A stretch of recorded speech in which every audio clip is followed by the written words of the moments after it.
If you've recently got started in DaVinci Resolve, this video is a kickstart showing you, in my opinion, the most key features that you need to know. So let's get into them.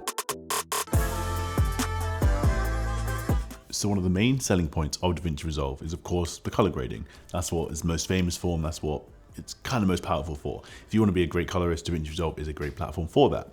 But getting started DaVinci Resolve can be very, very confusing because look at it, there's just so much going on. You don't know where to start to even go from log to Rec 709.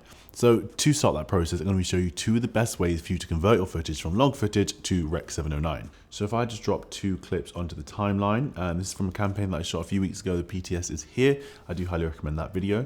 So if we go to the color tab, so with the node selected, we want to go to the open effects panel in the top right, go to color space transform, drag that on, input color space. This is just simply inputting the format that your log footage is in. So in my case, it's the Sony FX3 RIG. Go to that, and then the output color space, you can leave it as is because your timeline is most likely Rec 709. However, just hear me out. Go to Rec 709 here, and then on the next one, Rec 709A. We'll get onto that in the next tip. But there we have it. Now you can see we've gone from log, which you can toggle from here, or Command D to Rec 709, just like that. And the same thing here. What you can do now is just right click on a clip that has a grade that you want, apply grade. Let's try it again.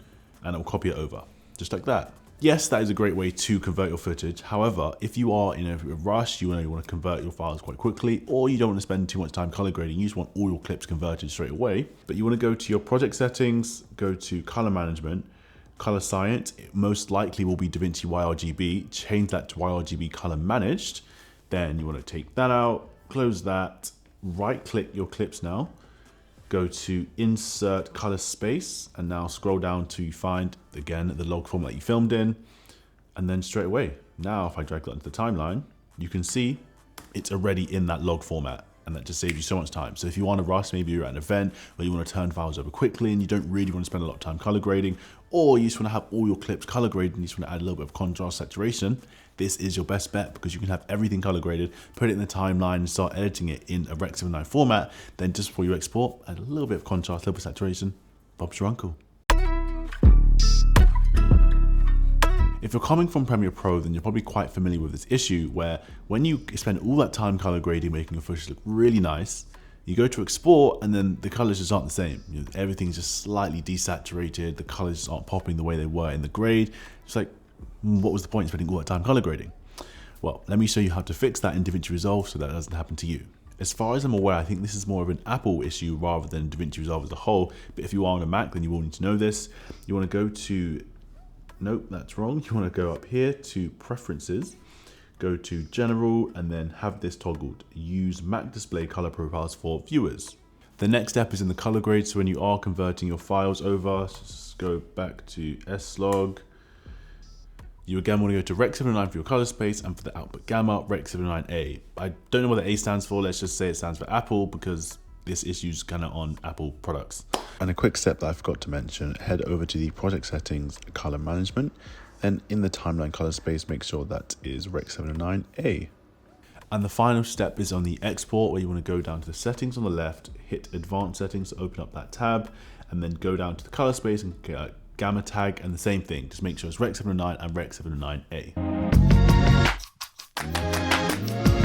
So DaVinci Resolve is a little bit different when it comes to saving your project files. You don't have that traditional system where you make a new file and you can save that wherever you want. You kind of just have this main hub of where all of your projects are. So if a situation comes where you need that specific project, whether you need to send it to someone else, use it on a different device, you may be wondering, how do you actually get that actual project? Really simple. All you do, come to your hub here. You see I have a load of my YouTube videos here. You want to right click, export project.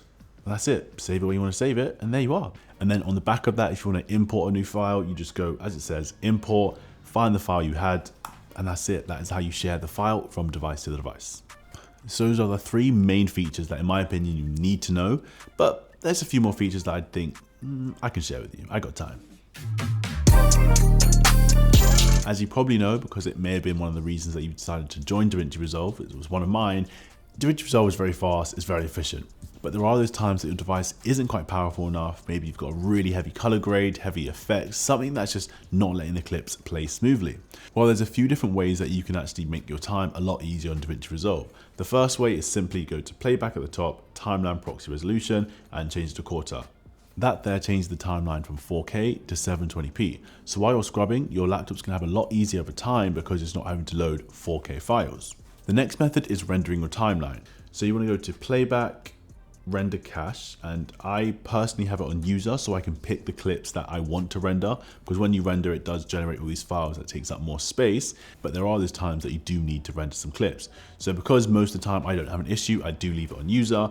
So you put it on user, you right click your clip here, and you go to render cache output on, and also color, so it's just doing the same. And then you'll see at the top of the timeline where you have this blue bar.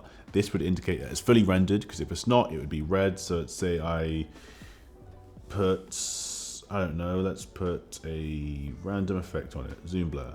So now you can see that it's red and it isn't fully rendered. So that means as I'm scrubbing through, it's not quite perfect. Enter, I mean, it's kind of doing its job, but you can see it now starting to render. And now I know once that's all blue, I'll have a swimming time on the timeline. Swimming time? What does that even mean? The timeline will be smooth. I'll be able to scrub through very smoothly. Now this next feature is ridiculous. I don't know how it does it, or probably AI, but where you can place an edited video onto the timeline and DaVinci Resolve will cut all the different clips up for you. So if there's loads of different scenes, loads of cuts of different things, DaVinci Resolve will automatically scan through it and cut them up individually. So you're gonna drag your clip onto the timeline. This is the YouTube video that I was referring to earlier. Here, you wanna select that clip, go to timeline, delete scene cuts. Now it will scan through and it's going to automatically see where the changes of scene are. Okay, it's doing it on the full thing. All right, okay, cool. That's cool too. We'll just wait. We'll just wait.